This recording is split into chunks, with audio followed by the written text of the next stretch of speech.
Welcome to Rustbuster's Installation Guide for Chevy and GMC's 2007 to 2018 Silverado and Sierra 1500. Before you begin, if you are uncomfortable performing any of these procedures, we strongly suggest seeking a qualified professional.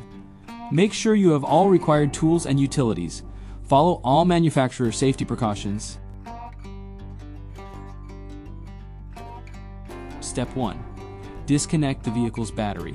Inspect for fire hazards such as leaking fuel lines or engine components.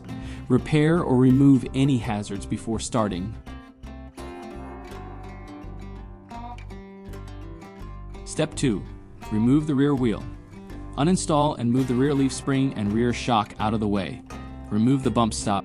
Step 3. Locate the over-axle frame repair area.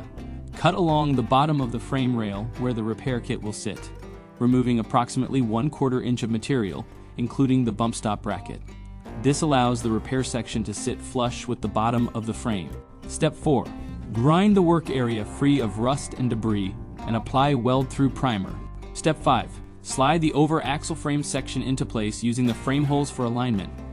Use a hammer to seat the section snug on the frame rail. Clamp it in place and confirm alignment. Following proper welding procedure, tack weld the frame section in place. Then fully weld all edges. Finally, apply a rust-inhibiting top coat. We recommend our Rustbuster Rust Converter and Primer spray paint. Once dry, reinstall the rear shock, rear leaf spring, bump stop, and rear wheel.